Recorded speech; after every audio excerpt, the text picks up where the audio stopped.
I'm here with Alex of Despised Icon to talk about Shadow Work out October 31st on Nuclear Blast.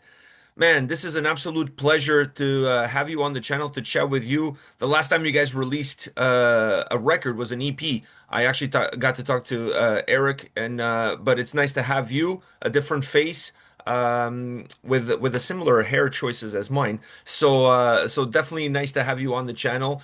Let's fucking get into it. By the way, I've had a chance to hear this album top to bottom multiple times.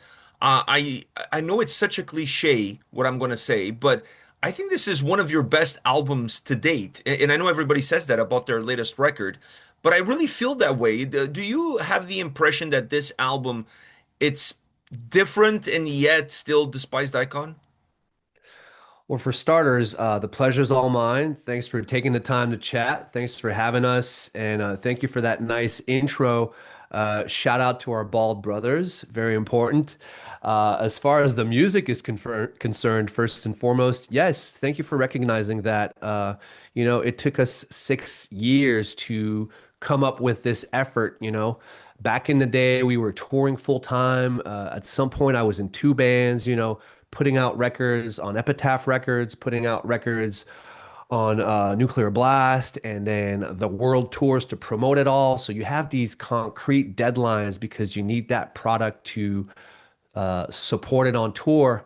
And so I found myself a lot of the time in the studio writing half of a record, and there is a lot of magic and that comes with, that volatility and that raw energy, and it's captured on CD or whatever format you listen to. But looking back, I'm like, ah, man, this riff sucks, or I could have done this better, or this chorus should have been the verse and I could have come up with a better chorus, and so on and so forth. So I wanted to do things differently this time around with Shadow Work. So we took our sweet ass time. We're like 3 years late on this record, actually. It's quite interesting. But shout out to Nuclear Blast for being very supportive and understanding. But yeah, when writing this record, I wanted it was like a no compromise situation. Uh, we took our sweet ass time to write, rewrite, improve, tweak, and every song I feel benefited from that time. I think that it's at least in my biased opinion, every song has an identity here. It's an emotional, a lyrical, a musical roller coaster. We acknowledged a lot of the golden era from Despised Icon, what makes our band, sound the way that it does, but also we wanted to sprinkle some new influences here and there to make things interesting, not only for you at home, but for ourselves as creative beings, and to stay inspired, after all these years, after like almost 25 years of writing music. Uh, so that was our approach when writing this record. What has become harder over the years, to meet the expectations of the fans or to meet your very own expectations within the band? I spend very little time on the internet, so I try not to preoccupy myself with expectations and just have whatever I put out be as sincere and genuine as possible. And I go through these phases when I write because Eric and I co-wrote this record, and I wrote all the lyrics. So I was very involved in the creative process, and I find myself not listening to anything, not listening to music. I want to make sure I don't copy anyone. I don't, put out a riff that sounds too much like a riff from another band. So it's kind of torture, and you put yourself through a lot, but like these emotions really transpire, and that creativity is genuine, I would like to think, as a How result. close were now specifically about us? I have to ask you this. I was going to ask you later on, but it's bugging me. How close were you guys on the song "Over My Dead Body" to name the song "Over My Dead DAD Body"? Was that ever in consideration? Was that ever in consideration? Because you know what I mean? I think you guys could have pulled it off. I don't have a dad bod. I still have a six pack. No, but My maybe girlfriend, you're talking about us, you know what I mean? Not necessarily yourself, you know. You're referring to all of us out there that are not as blessed. how old are you, man? I'm 47. Okay, I'm gonna be 45 later this week, so we're from the same generation, and we get a lot of these jokes now. And this record, Shadow Work, is a fuck you to everyone that keeps saying that shit because we're still young at heart, you know. I feel like a lot of people in my generation are boring. They're just very responsible, and it's important to be responsible and budget and have take care of business, so to speak, and have good values. But music keeps me grounded, creativity keeps me grounded, and this band, I wanted Shadow Work to, the older you get, people expect you to slow down or put out, load and reload and stuff like that. And I was like, hell no, man. Listen to this shit. Alex Grind is faster than ever. Listen to these blast beats. Listen to these bass drums. We really, listen to the technical aspect. We did not soften up. I feel very much alive because of our musical outpour on this record. So no, it's over my dead body and not over my dad body because, we push ourselves to the extreme. It would make for a good t-shirt, you have to admit. At the very least, it would make for a good t-shirt. It's it was the first thing when we checked out the single on the channel. That was the first thing my son said. You know what I Okay. mean? Look at a 21-year-old throwing me under the bus. So that was the first thing that he said, and it stuck with me. Me and Eric, we had a laugh about it because he checked out the video. So I just had to throw this one out there. But I agree with you. I honestly came in not with low expectations from you guys, because I always expect you guys to deliver great records, but with so many bands that have taken time between albums and who are releasing records now, either for the first time in 10 years, for the first time in 6 years, or they're reuniting. I almost feel like they're just reinventing the wheel and bringing back something that could have been released before, nothing really fresh, nothing really new. And when you press play on this record, that's not what you're gonna get. I mean, you're gonna get the core essence of Despised Icon is there, but you guys threw some shit out there that I was not expecting, like some symphonic elements, some keys. I mean, there's a lot of stuff on this record that really changes and makes this album super heavy, but at the same time, extremely approachable. Do you find this album to have that quality of playability that is heavy, but when you get to the end of it, also because of the duration, it's only 35 minutes. When you get to the end of it, you're ready to go right back again to the beginning and listen to it over again. Well, we understand that when it comes to a band like the Despised Icon, that's been around for almost 25 years, we understand that there's quite a bit of nostalgia that is attached to it. People are very reminiscent of that part of their lives when they discovered your band, that folklore, and they want to hear the old hits and all that. And as I acknowledge that. I recognize that. I'm appreciative of all the kind words that we get because of that.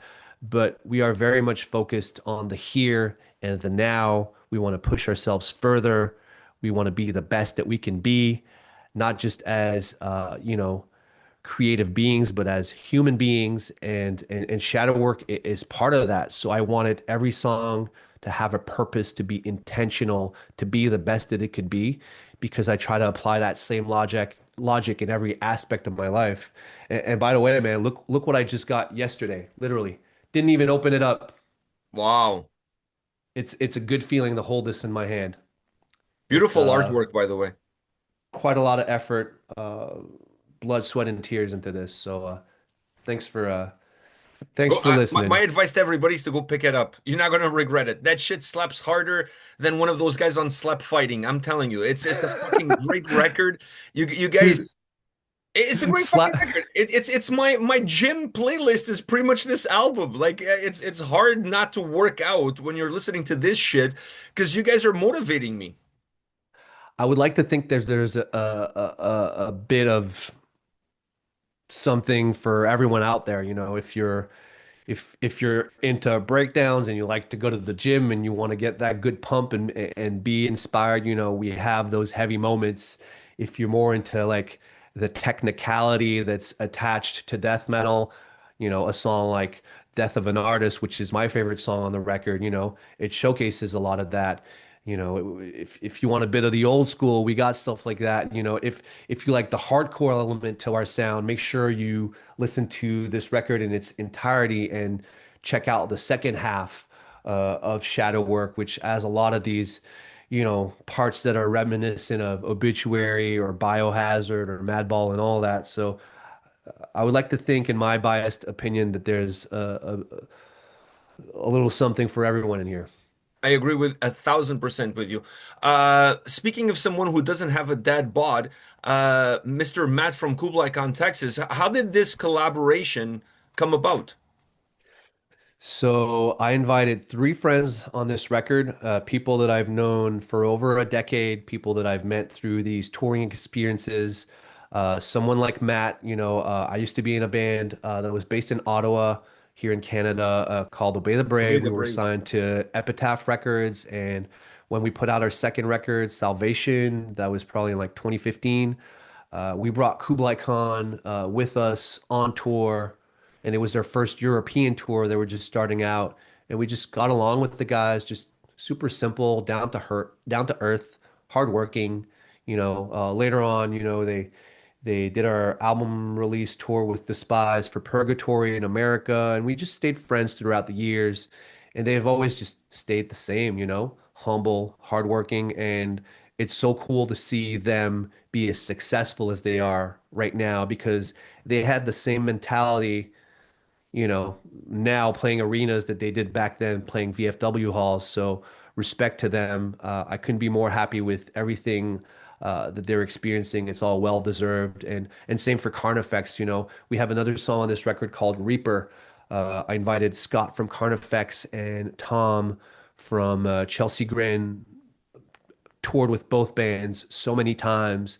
Again, first and foremost, I recognize that you and I having this conversation, there's a promotional aspect, a marketing aspect to it all. But me inviting these people on this record, first and foremost, is because I invite my friends. I want this effort to be personal, and that is part of that. And shout out to all three, Scott, Tom, Matt. They killed it. It was so much fun working with them. And that's why I work exclusively with friends, Chris Donaldson from Cryptopsy. This is his second time mixing a record for us.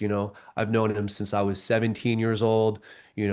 Despised Icon's second US tour was with Cryptopsy, and that was his first US tour. That was in 2005. So we go way back. I just deal with friends, whether it's the music videos. Shout out to my friend Jesse. Shout out to my friend Didier. Shout out to my new friend Simon, who's very talented. Everything that's graphic design, check out Ghoul X Design on Instagram, I think. Alexandre Goulet. I've known him for, 15, 20 years now, and just we've all grown together, and it makes this musical thing so much more personal to deal with people like that I respect and love. Being a band that's coming out of Canada, has that hurt you guys or help you guys in order to set the band apart and to kind of carve the legacy that you guys have been able to carve for yourselves?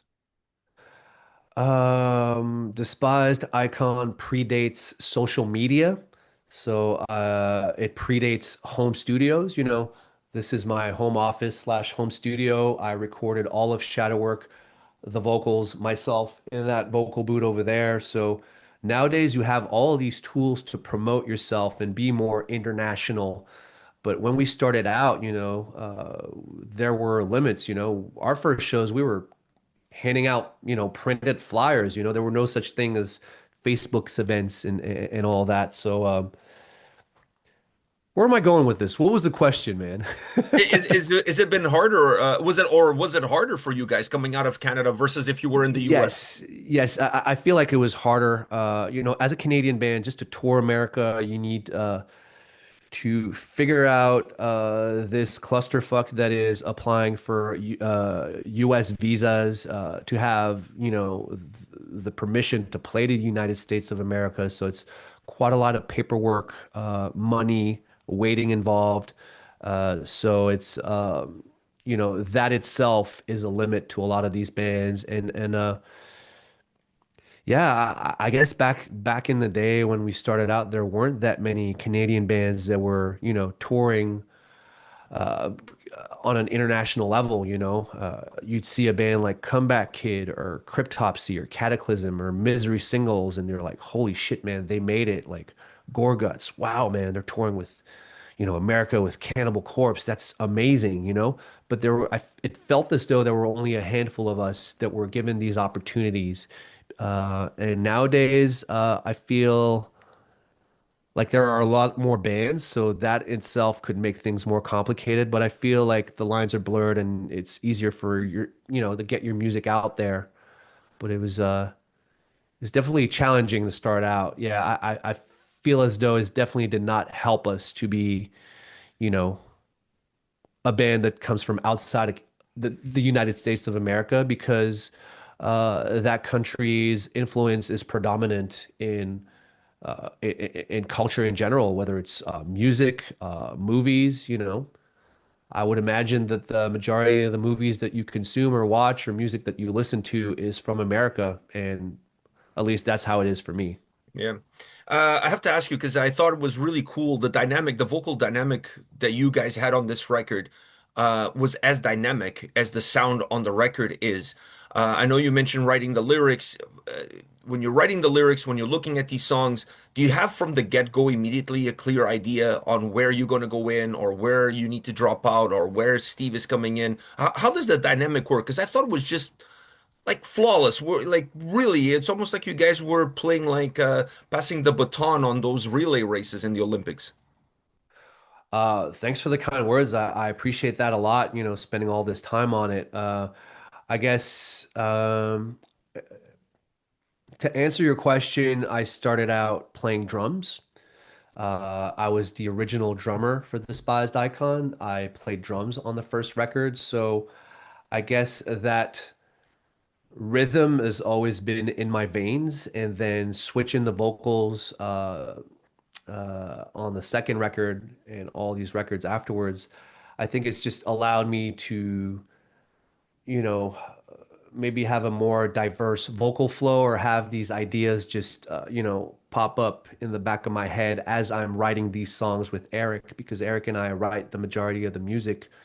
So often I'll have a riff or a beat in the back of my head and I already know what the vocal rhythm will be. And when writing these words, often I start out with just the flow. I know that it's going to be des da da des da da death, and then I just have to like put words to that rhythm.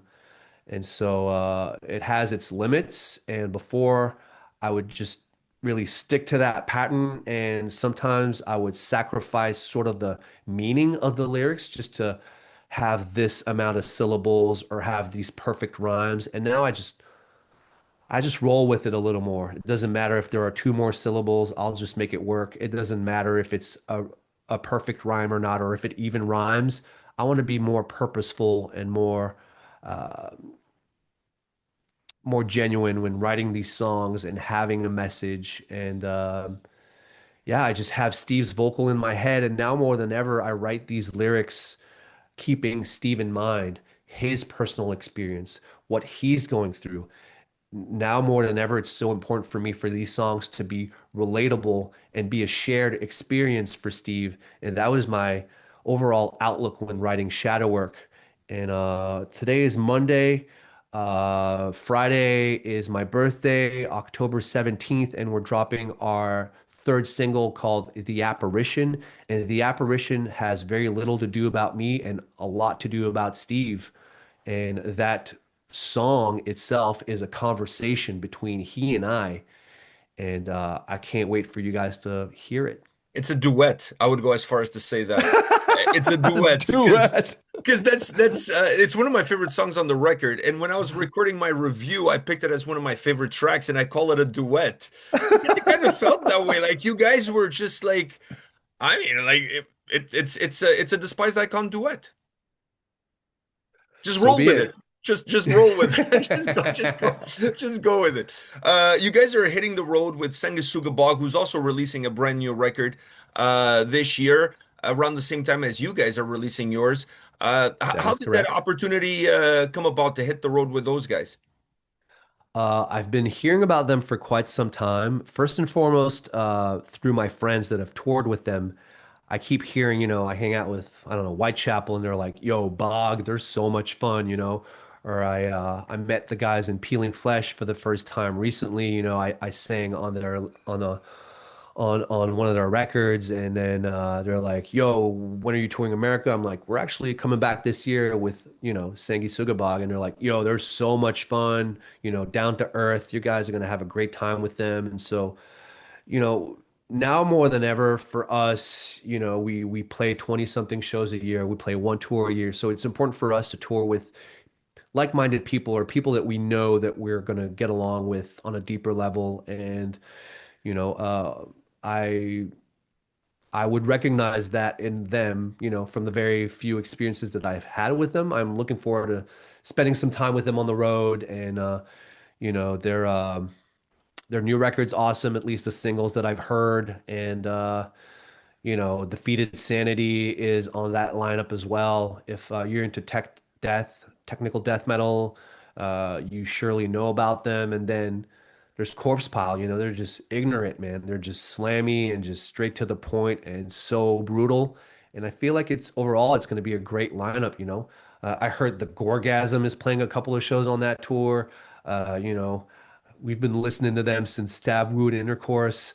Uh, the album cover is not aged properly at all, but I still recognize that that band has talent, and Ben, our guitar player, loves them. And Skinless are one of the first bands that we've toured with. They're playing a few shows on that, so just super stoked on that tour as a whole. Can't wait to be back in America. We haven't been there in 2 years, so very much looking forward to that. Two quick notes. The tour ends in Montreal. That show is sold out. So homecoming for you guys on a sold out closing of the tour.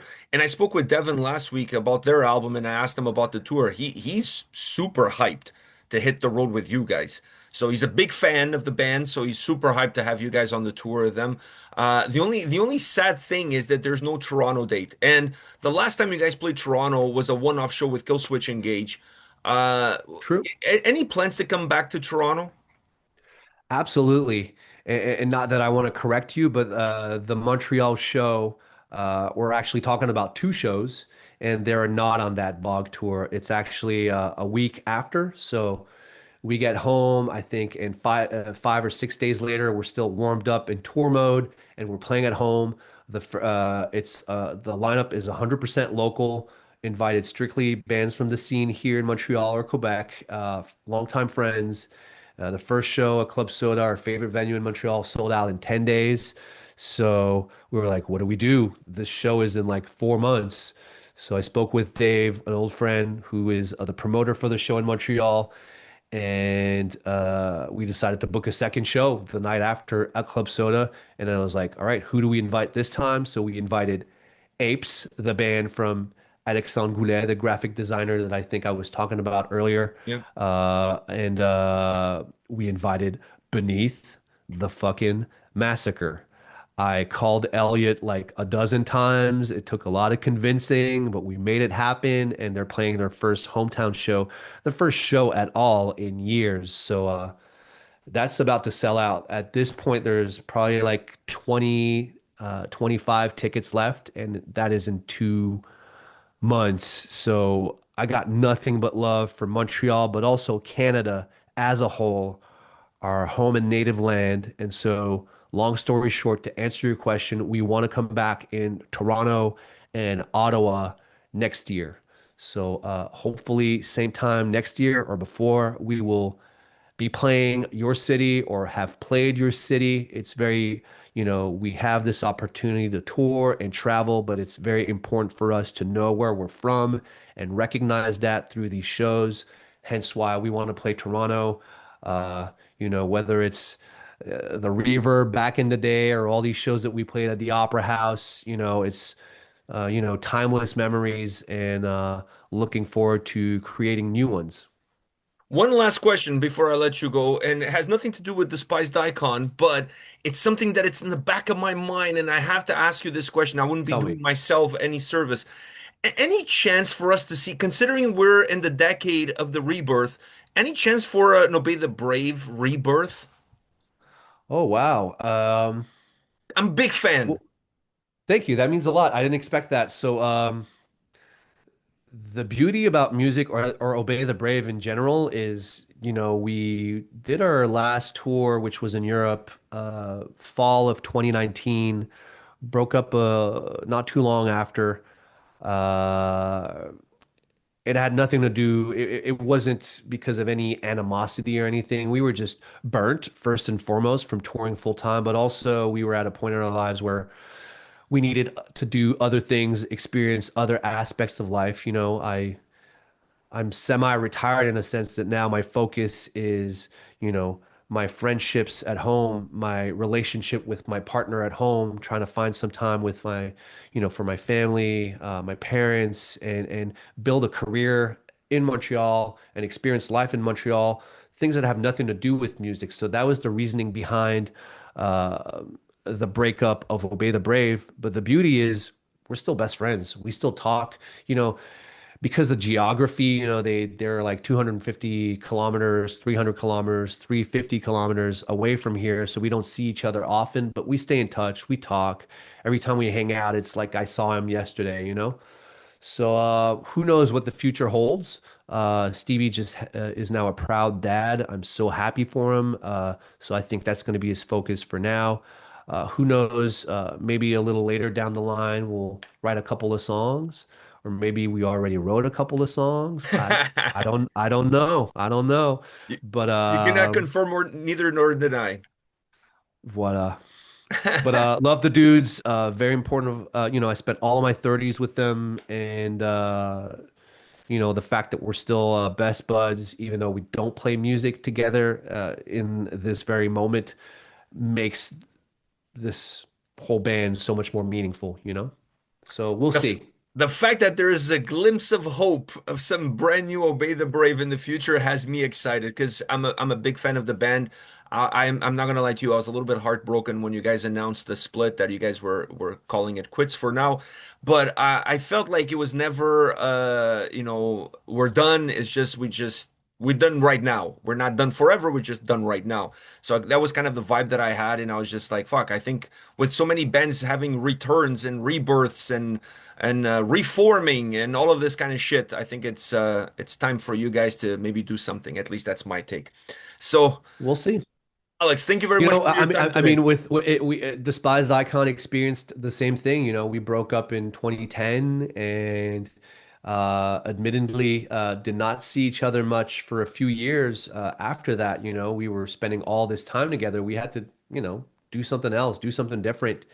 But absence makes the heart grow fonder, and one thing led to another, and then the Spies played a few reunion shows, and then we enjoyed that experience, and then we wrote a couple of songs and enjoyed that as well. And then I hit up Nuclear Blast, and I was like, how about you know, we're writing this record, you guys want to put it out? And they said yes right away, and then it was just organic. So if OTB ever has to come back, then it will be just heartfelt and not just calculated.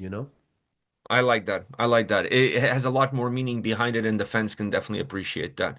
Alex, man, thank you very much for your time. Enjoy your tour with Sanguisuga Bog. This album, Shadow Work, comes out October 31st on Nuclear Blast. Absolutely slaps hard, like really hard. Like I was gonna say Chris Brown kind of hard, like really like over the top hard. Like it leaves marks. You know what I'm saying? Dude, you mentioned the slap contest earlier. I have YouTube Premium, so I don't see the ads, and then sometimes I spend too much time on the platform, and you go down the rabbit hole, and at some point the algorithm suggested like these slap competitions. They're gnarly. It's intense, man. Why do people do that? I don't know But if you've seen the US ones because I watch the European stuff because that shit is okay, legit. That shit is legit. okay. The US one is like redneck guys. There's one guy, his name is Solo Red Solo Cup. Uh, the US one is like it's it's it's it's out there. It's a mixture of meth and moonshine, slapping each other, guys on meth and moonshine. It's a totally different shit. But yeah, All right. I'm like you. I discovered it kind of through a YouTube rabbit hole that I went to, and now it's like I love watching that shit. I would like to think that that is a visual analogy of what you will experience when you put on shadow work into your CD or vinyl player and you press play. We're still hard, we're still banging, and hopefully you guys will like it. Thank you, Alex. All the best, man. Thanks, brother. Thanks for taking the time.